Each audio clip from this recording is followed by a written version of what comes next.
Tiens, nous parlions de vacances il y a un instant. On pourrait revenir sur ce que l'on appelle les congés payés. Vous en bénéficiez depuis un bout de temps déjà. C'est un droit pour tous, officialisé, s'il vous plaît, il y a 80 ans, très précisément, indissociable du Front populaire.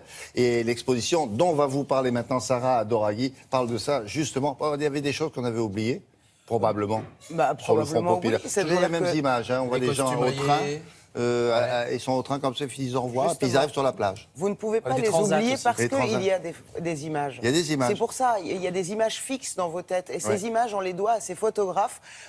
Pour eux aussi, c'était la fête. Hein, parce que, évidemment, 36, on fête la première victoire de la gauche. La Troisième République, qui regarde ça, hébété. Et là, Léon Blum brille, c'est formidable. Les gens fêtent ça, les Français fêtent ça contre la dictature bourgeoise. Alors, évidemment, dans cette fête-là, tout est formidable, tout est génial. Et puis, tout d'un coup, on se dit, on va en profiter. Et commencent là les grèves. Attention, les grèves, là, ça date, hein, on s'en souvient. Pourquoi on s'en souvient? Parce que on a l'impression que c'est toujours la même époque. Hein, on est encore dans ces mêmes grèves, avec quand même des choses qu'ils vont obtenir. Donc, ce sont en photographie les combats et les victoires des Français, de ceux qui sont descendus dans la rue, comme on dit. Et comment ils ont été immortalisés par ces photographes. Oui, mais lesquels photographes? On les connaît ou pas? Mais bien sûr. Alors, c'est les Douaneau, c'est les Capa, c'est les Bresson, c'est les Willy Ronis. Comment ces photographes-là, justement, sont devenus... C'est l'élite, vous voulez dire? Mais ils sont devenus l'élite, mais ils sont entraînés à faire ça. C'est-à-dire qu'au début, ils ont commencé à simplement photographier la victoire de la gauche. Et puis, tout d'un coup, on rentre dans les usines, on photographie les ouvriers qui tapent le carton, comme on dit, sur les terrasses, et aussi les grévistes à l'intérieur des usines. Voilà comment on a ces images fixes que vous avez dans la tête aujourd'hui de ces années-là. Ça se passe où, reportage à l'Hôtel de Ville, évidemment. Direction Hôtel de Ville de Paris, bien sûr. Il y a de la joie. Bonjour, bonjour les hirondelles. Il y a de la joie. Dans le ciel par-dessus le toit, il y a de la joie. Alors cette exposition présente le Front populaire. Elle parle d'une très courte période qui a eu lieu entre 1936 et 1938 et qui relate les grandes avancées sociales et la grande victoire électorale du Front populaire. Depuis 1920, les gauches étaient divisées.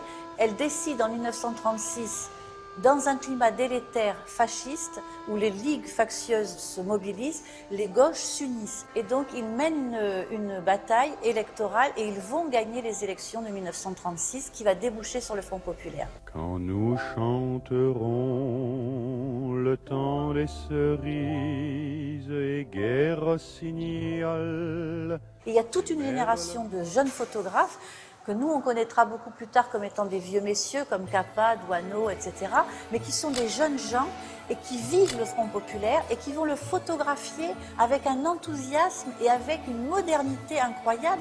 Et c'est ce qui fait d'ailleurs la qualité de cette exposition, c'est que ces images-là, elles auraient pu être prises aujourd'hui. Ils ont 20 ans, 30 ans, souvent le cœur à gauche, très à gauche, l'appareil photo en bandoulière. Marcel Bovis, Henri Cartier-Bresson, François Collard, André Kertész, René Jacques photographient le Paris des années 30 pour illustrer journaux et magazines. Ils sillonnent les quartiers populaires, s'intéressent aux ouvriers et aux mouvements sociaux. Ce sont des photographes qui vont photographier ce que j'appelle les scènes de genre, c'est-à-dire l'occupation, l'attroupement des ouvriers, point levé dans l'usine, le défilé de la victoire dans l'usine, le ravitaillement.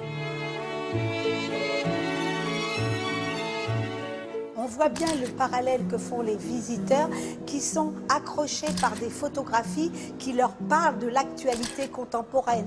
Des photographies concernant les réfugiés espagnols qui arrivent au col de Pertus en masse. Ils sont interpellés par les grèves.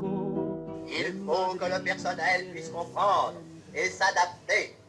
Il faut qu'il accepte le caractère inéluctable de certains sacrifices. Des grèves pour un bonheur, pour un mieux vivre, pour les 40 heures, pour les 15 jours de congés payés, car ils ont obtenu les congés payés. Les gens n'imaginaient pas que le patron allait leur payer 15 jours de vacances. Et ce bonheur irradie complètement le Front populaire. Bonheur de liberté des congés payés, bonheur de dignité et bonheur d'une meilleure vie. Je ne veux pas travailler. Avec le commentaire d'époque et la voix qui correspond. Oui, c'était sa voix. Absolument. On l'a pas reconnu, mais c'est Parce que Sarah a été commentatrice des actualités cinématographiques Oh, 1990. il y a longtemps. Oui, il y a longtemps. Oui, mais pas si Tiens, bon, longtemps que allez, ça. faites voir comment ça ferait, là. Dans quelques jours ou quelques semaines, vous pourrez enfin profiter de vos vacances. De vos Ce qu'on vacances. appelle aussi communément les congés payés. Je vous laisse là. C'est bien, oui, c'est ça. C'est crédible. C'est Vous ça. voulez que je continue? Non, non, c'est bon. Parlons comme ça tout à l'heure à la machine à café. On Voulez-vous? a l'impression que vous avez pris un peu d'hélium aussi. Non, l'hélium, c'est plutôt comme ça.